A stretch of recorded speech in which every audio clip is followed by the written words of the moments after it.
ये जो इम्कानात हैं कि पुलिस के अंदर भी तो कुछ ऐसे लोग हैं जिन्हें आप और मैं बड़ा बखूबी जानते हैं, बड़े नामी गिरामी लोग हैं।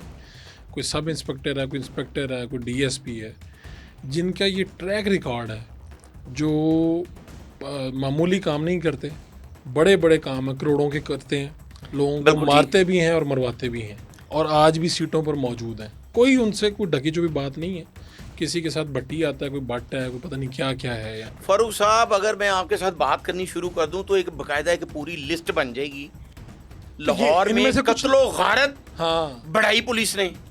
एक सब इंस्पेक्टर है आज शकील भट्ट, वो पहले ओसीयू में था, अभी वो शायद सीसीडी पे भी आ जाए, उसको फिलहाल उन्होंने कॉर्नर किया हुआ है। वो जब कांस्टेबल था तो टीपू ट्रक्का वाले का वो भाई बना हुआ था। जब टीपू ट्रक्का वाला कत्ल होता है तो वो एयरपोर्ट पे मौजूद होता है। जब बलाज कत्ल होता है तो वही शकील भट्ट एयरपोर्ट पे मौजूद, बलाज के साथ मौजूद होता है उस वलीमे की सेरेमनी में। जब एहसन शाह को जेल से निकाला जाता है तो वही सब इंस्पेक्टर होता है।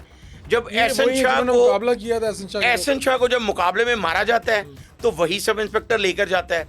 जब मुकदमा दर्ज किया जाता है तो वही सब इंस्पेक्टर कहता है जी एहसन शाह का भाई इसमें नामजद है, फिर उसी को बाद में बेगुनाह कर दिया जाता है। तो अगर एक कांस्टेबल से सब इंस्पेक्टर प्रमोट होने वाला इस पूरी दुश्मनी में अपना जो है वो चक्कर चला रहा है, तो अगर इस तरह पुलिस करेगी जिस तरह पिछले दिनों में इसी सब इंस्पेक्टर शकील भट्ट ने बहावल नगर का एक बंदा पकड़ा, कोई लेन देन का, पैसे लेन देन का तनाज़ा था, तो लाहौर दाता दरबार में थाने में उसके खिलाफ किलो चर्च का मुकदमा दर्ज करवा दिया। तो डीआईजी इन्वेस्टिगेशन जो ज़ीशान असगर थे, उन्होंने वो मुकदमा खारिज भी किया और उसके खिलाफ लिख के दिया कि महकमा ना इंक्वायरी हो, लेकिन नहीं हुई, चूंकि वो बहुत ही बासर है, सब इंस्पेक्टर है, लेकिन डीआईजी कुछ नहीं बिगाड़ सकते। मैं आपको बता रहा हूं कि तीफी भट्ट के भाई को, ख्वाजा अजहर गुलशन को घर से उठा के ले आया। उसके बाद एक पीआरओ ने ये बताया कि उसको मुअत्तल कर दिया गया है, उसकी रपट लिखी गई लेकिन वो मुअत्तल नहीं हुआ। अच्छा, तो ये इस तरह के तो जो ये सीसीडी में इस तरह की शोहरत वाले लोग लेके गए हैं ये या नहीं? देखिए, सीसीडी में भी बेशुमार ऐसे लोग हैं जो ओसीयू से ही गए हैं। ओके।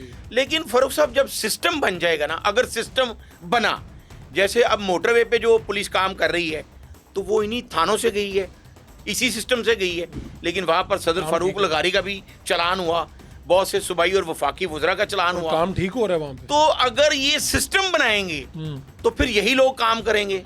तो अब क्या होगा? आप ये कहते हैं जी ये जो फोर्स है ये डाला कल्चर, डकैती, कत्ल, कब्जा माफिया, गैंगस्टर नेटवर्क्स, मंशियात, अब ये लाहौर में या पंजाब में ये चीज़ें ख़त्म हो गई हैं? मंशियात इस वक्त फारूक साहब, मैं आपको एक मज़े की बात बताता हूँ। एक बड़े आला पुलिस अफसर ने, बल्कि इस बात की तस्दीक सुहेल जफर चट्टा ने खुद भी की, अच्छा, कि लाहौर में जो बड़े बड़े कातिल पकड़े गए हैं, जो बड़े बड़े गैंगस्टर पकड़े गए हैं, ये नाजरीन के लिए भी बड़ी दिलचस्पी वाली बात है और ख़ासकर पुलिस अफसरान के लिए जो इन्वेस्टिगेशन विंग के हैं उनके लिए ये दिलचस्पी का बायस बनेगी कि वो सारे पहले आइस का नशा करते हैं और फिर बड़ी वारदातें करते हैं। जौहर टाउन में अपने ससुराल के 6 अफराद को कत्ल कर दिया, जब उसको पकड़ा गया तो वो आइस के नशे में था। नवाकोट के इलाके में 4 अफराद को कत्ल किया गया, अपनी फैमिली के भाभी समेत मार दिया गया, वो आइस का नशा करके गेम खेल रहा था, उसके बाद उसने मार दिया, ये मेरे पैसे मेरी भाभी ने ले लिए। तो लाहौर और गिरदोनवा में बड़े बड़े जो मुजरिम पकड़े गए हैं वो आइस के नशे में होते हैं। ठीक है, तो आइस का नशा कैसे कंट्रोल होगा? अब सीसीडी में एक नया विंग बनने जा रहा है, इसका जो एक सेकंड पार्ट आ रहा है, अभी उस पर वर्क कर चुके हैं सुहेल जफर चटाई, उसकी सुपरविजन करेंगे कि पंजाब से नशे को कैसे कंट्रोल किया जाएगा। अब जब तक ये बड़े मंशियात फरोशों को नहीं पकड़ेंगे, पुलिस क्या कर रही है, पंजाब पुलिस ये कर रही है कि नशेइयों को पकड़ के उन पे मुकदमा दे रहे हैं, 1000 ग्राम 1200 ग्राम, और वो रिपोर्ट भी भिजवा रहे हैं कि जी 10 पर्चे देते ने, 20 पर्चे देते ने। अब मैं शादरे में क्या हुआ, एक बहुत बड़ा मंशियात फरोश है, आबिद नाम है उसका, उसने अपनी मुखबरी करने पे कांस्टेबल को कत्ल करवा दिया, मुकदमा दर्ज हुआ, तो उसी थाने की पुलिस उसको सपोर्ट कर रही थी। तो जब इस तरह का काम होगा तो फिर क्राइम कंट्रोल नहीं होगा। 90 दिन में ये क्राइम कंट्रोल कर लेंगे।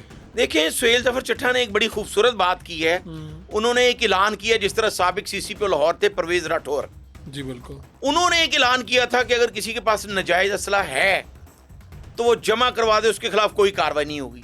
तो बहुत से लोगों ने पुलिस लाइन किला गुजर सिंह में अपने जो नाजायज़ असले वेपन थे वो जमा भी करवाए। फिर उन्होंने एक और भी ऐलान किया कि जो किसी डाकू को मार भी देगा तो मैं उसे एप्रिसिएशन लेटर दूंगा। परवेज़ राठौर ने ये ऐलान किया, जिसके बाद कई जगह पर शहरियों ने डाकुओं पर गोली चलाई और उनको पुलिस लाइन में बुलवाकर एप्रिसिएशन लेटर दिया गया। तो अभी भी हम देख रहे हैं कि कई मसाजिद में ऐलान हो रहे हैं, पता नहीं अब वो कहाँ पे हो रहे हैं, वीडियो आती हैं सोशल मीडिया पे, ये सही है? जी, सुहेल जफर चट्टा ने खुद भी ऐलान कर दिया है कि अगर कोई जराइम पेशा, उसके खिलाफ कितने भी मुकदमा दर्ज हैं, वो खुद आकर सरेंडर करेगा, वो पेश हो जाएगा और तौबा करेगा कि आइंदा वो ऐसे नहीं करेगा। लोगों की आ रही तस्वीरें कि टोपियां पहनी हैं, मस्जिद के अंदर कुरान पकड़े हैं, ये सब कुछ हो रहा है? जी बिल्कुल हो रहा है, लेकिन अगर कोई बंदा सीधे रास्ते पे आना चाहता है तो उसको ज़रूर मौका देना चाहिए। बेशुमार ऐसे लोग हैं, पूरी दुनिया में रिसर्च सेंटर बने हुए हैं। चाइना में 327 रिसर्च सेंटर है, वहाँ पर 2 बंदे मिनिस्टर बने जो जराइम पेशा थे।